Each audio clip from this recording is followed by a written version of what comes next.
और सचिवों की अहम बैठक स्टैच्यू ऑफ यूनिटी की भव्यता के बीच हो रही है। आज जब देश आजादी का अमृत महोत्सव मना रहा है,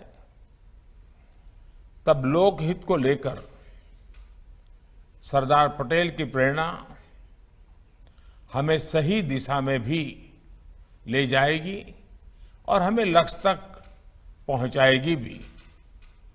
साथियों, हर समाज में उस काल के अनुकूल न्याय व्यवस्था और विभिन्न प्रक्रियाएं, परंपराएं विकसित होती रही है।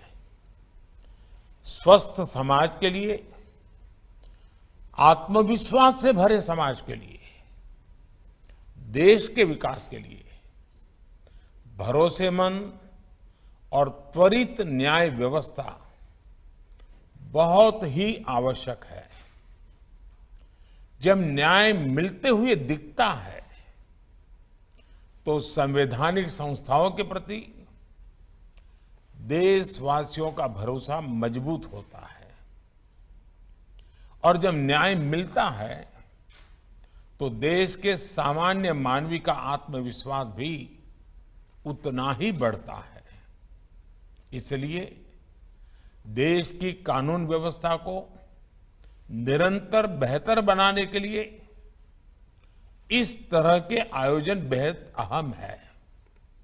साथियों, भारत के समाज की विकास यात्रा हजारों वर्षों की है। तमाम चुनौतियों के बावजूद भारतीय समाज ने निरंतर प्रगति की है, निरंतरता बनाए रखी है। हमारे समाज में नैतिकता के प्रति आग्रह और सांस्कृतिक परंपराएं बहुत समृद्ध है। हमारे समाज की सबसे बड़ी विशेषता ये है कि वो प्रगति के पथ पर बढ़ते हुए खुद में आंतरिक सुधार भी करता चलता है। हमारा समाज अप्रासंगिक हो चुके कायदे, कानूनों, कुरीतियों, रिवाजों उसको हटा देता है, फेंक देता है।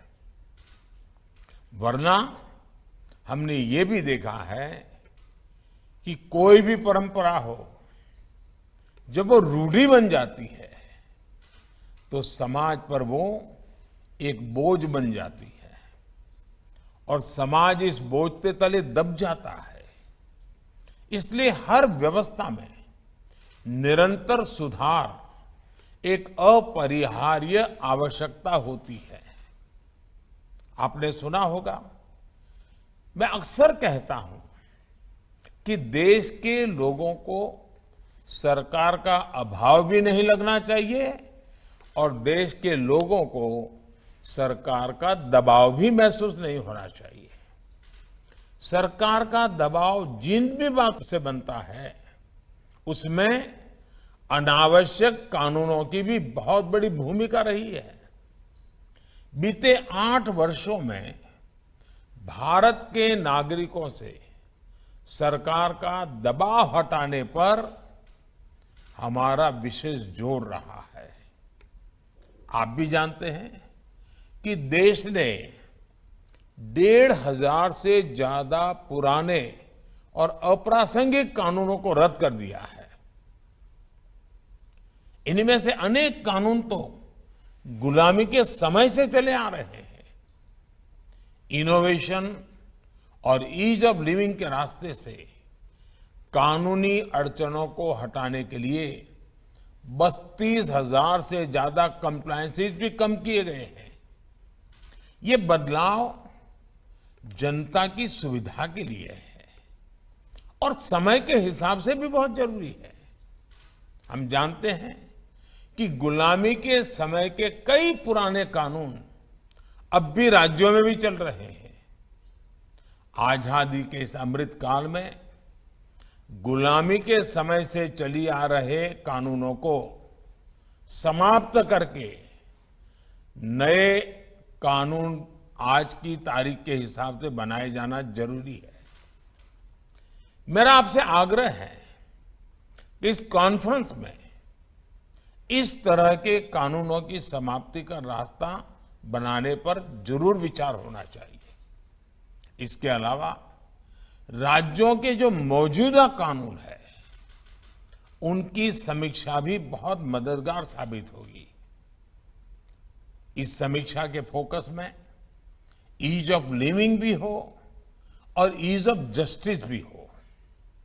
साथियों, न्याय में देरी एक ऐसा विषय है जो भारत के नागरिकों की सबसे बड़ी चुनौतियों में से एक है। हमारी न्यायपालिकाएं इस दिशा में काफी गंभीरता से काम कर रही है। अब अमृत काल में हमें मिलकर इस समस्या का समाधान करना होगा। बहुत सारे प्रयासों में एक विकल्प ऑल्टरनेट डिस्प्यूट रिजोल्यूशन का भी है, जिसे राज्य सरकार के स्तर पर बढ़ावा दिया जा सकता है। भारत के गांवों में इस तरह का मैकेनिज्म बहुत पहले से काम करता रहा है। वो अपना तरीका होगा, अपनी व्यवस्थाएं हो, लेकिन सोच यही है। हमें राज्यों में लोकल लेवल पर इस व्यवस्था को समझना होगा। इसे कैसे लीगल सिस्टम का हिस्सा बनाया जा सकता है, इस पर काम करना होगा। मुझे याद है जब मैं गुजरात का मुख्यमंत्री था तो हमने इवनिंग कोर्ट की शुरुआत की थी और देश में पहली इवनिंग कोर्ट की वहां शुरुआत हुई। इवनिंग कोर्ट्स में ज्यादातर ऐसे मामले आते थे जो धाराओं के लिहाज से बहुत कम गंभीर होते थे। लोग भी दिन भर अपना कामकाज निपट करके इन कोर्ट्स में आकर न्यायिक प्रक्रिया को पूरा करते थे।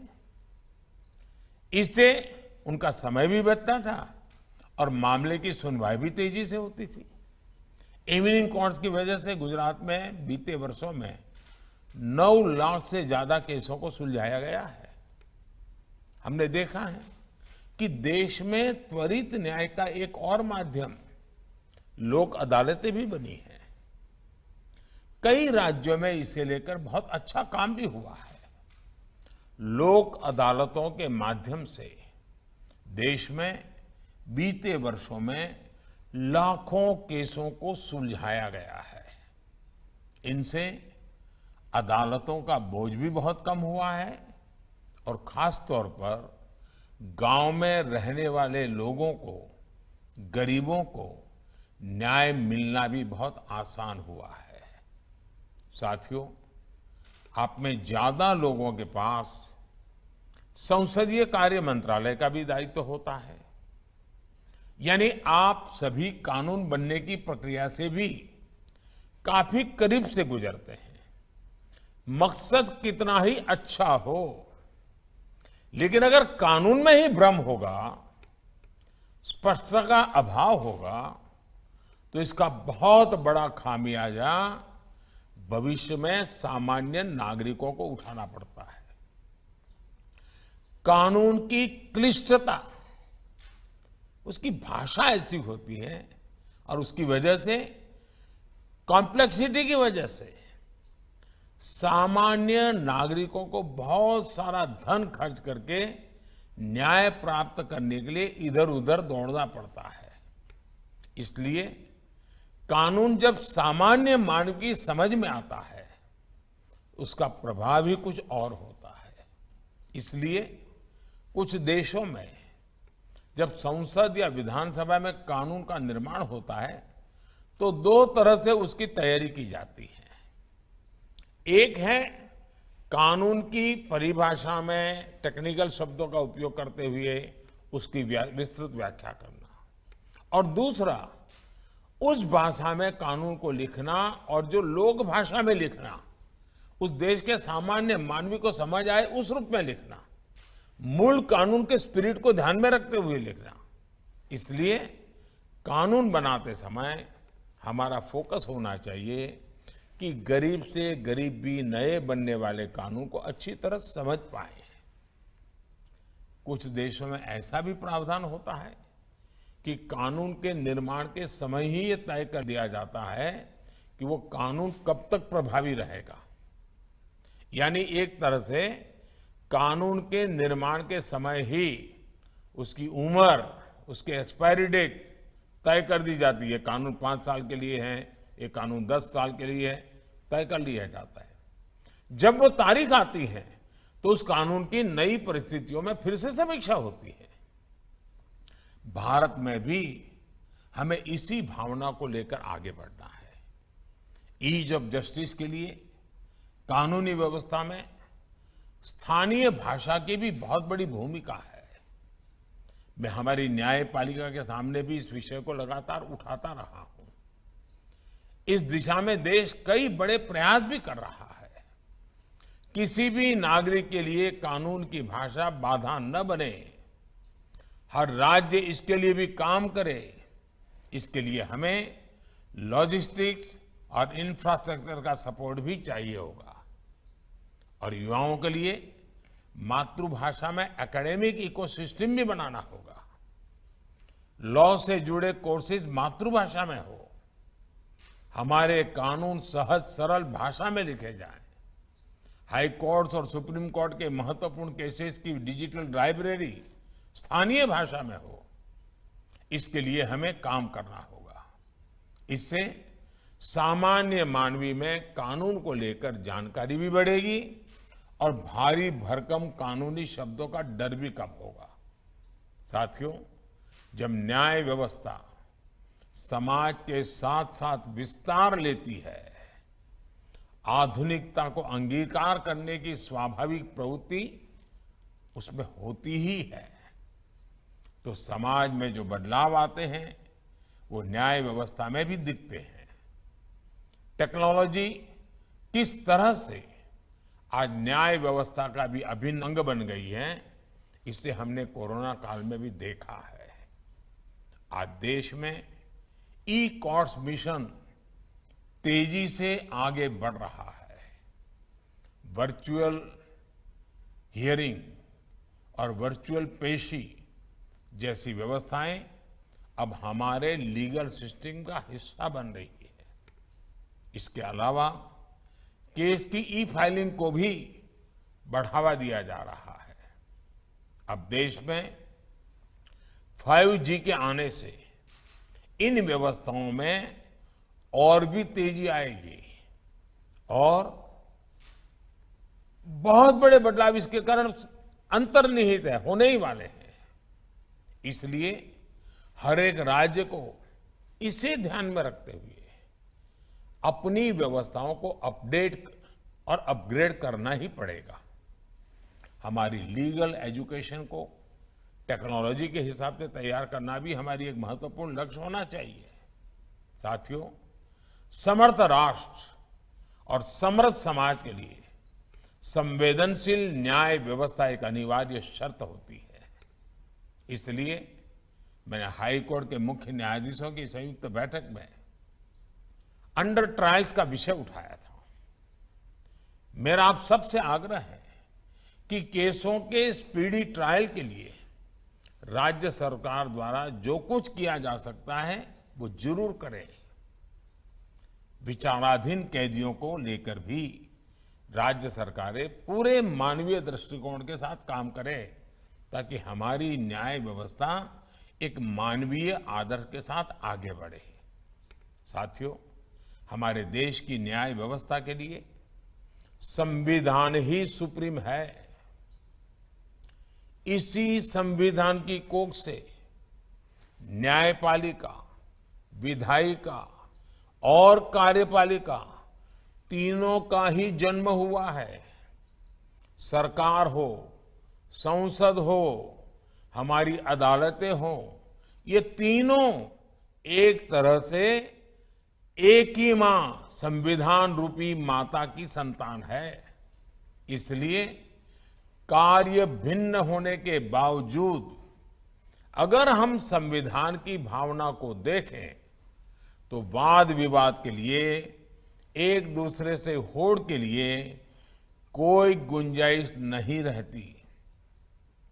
एक मां की संतान की तरह ही तीनों को मां भारती की सेवा कर रही है।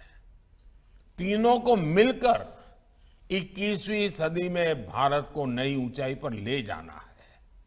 मुझे उम्मीद है कि इस कॉन्फ्रेंस में जो मंथन होगा उससे देश के लिए लीगल रिफॉर्म्स का अमृत जरूर निकलेगा। आप सबसे मेरा आग्रह है कि समय निकाल करके स्टैच्यू ऑफ यूनिटी और उसका पूरे परिसर में जो विस्तार और विकास हुआ है उसको आप जरूर देखें। देश बहुत तेजी से आगे बढ़ने के लिए अब तैयार है। आपके पास जो भी जिम्मेवारी है उसको आप बखूबी निभाएं, यही मेरी आपको शुभकामनाएं हैं। बहुत बहुत धन्यवाद।